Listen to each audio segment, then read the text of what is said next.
Hi ಹಾಲ್, ಇದು ಮಂಗಳವಾರದ mini vlog. ದೇವ್ರ ಪೂಜೆ ಮಾಡಾದ್ಮೇಲೆ ಅಡುಗೆನ ಸ್ಟಾರ್ಟ್ ಮಾಡ್ಕೋತಾ ಇದ್ದೀನಿ. ಸಂಜೆಯಿಂದ ವ್ಲಾಗ್ನ ಸ್ಟಾರ್ಟ್ ಮಾಡ್ತಿರೋದ್ರಿಂದ ಬೇಗನೆ ಇವತ್ತು ಅಡುಗೆನ ಮಾಡ್ಕೋತಾ ಇದ್ದೀನಿ.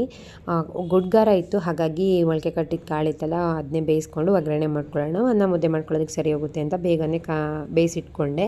ಅದಾದಮೇಲೆ 5:15 ಆಗಿತ್ತು. ಹಾಲನ್ನ ಕಾಯಿಸ್ಕೊಟ್ಬಿಡೋಣ. ನಮ್ಮ ಚಿರು ಬೆಳ್ಳಿ ಊಟ ಮಾಡೋ ಟೈಮ್ಗೆ, ಅದು ಅಂದರೆ ನಮ್ಮ ಅಮ್ಮ ಬಂದಾಗ 6:15 ಆಗಿರುತ್ತೆ. ಆ ಟೈಮಲ್ಲಿ ಹಾಲು ಕುಡಿದ್ರೆ ಊಟ ಮಾಡಲ್ಲ ಅಂತ ಅಂದ್ಬಿಟ್ಟು ಬೇಗನೆ ಕಾಯಿಸ್ಕೊಟ್ಟೆ. ನಮ್ಮ ಚಿರು ಕಡಲೆಪುರಿ ಕೇಳ್ದ ಅಂತ ಎಲ್ಲರೂ ಕೂತ್ಕೊಂಡು ಕಡಲೆಪುರಿನೂ ಕೂಡ ತಿಂದ್ಕೊಂಡ್ವಿ. ನನ್ನ ಹಸ್ಬೆಂಡ್ ಬಂದಾದಮೇಲೆ ಸಾಮಾನೆಲ್ಲ ತರಬೇಕಿತ್ತು, ಮತ್ತು ರೇಷನ್ ಕೂಡ ತರಬೇಕಿತ್ತು. ತರಕಾರಿ ಹಣ್ಣು ಏನೂ ಇರಲಿಲ್ಲ, ಹಾಗಾಗಿ ತರಕಾರಿ ಹಣ್ಣು, ಈರುಳ್ಳಿ, ಬೆಳ್ಳುಳ್ಳಿ ಎಲ್ಲನೂ ತೊಗೊಂಡು ರೇಷನ್ನು ಕೂಡ ತೊಗೊಂಡು ಬಂದ್ವಿ.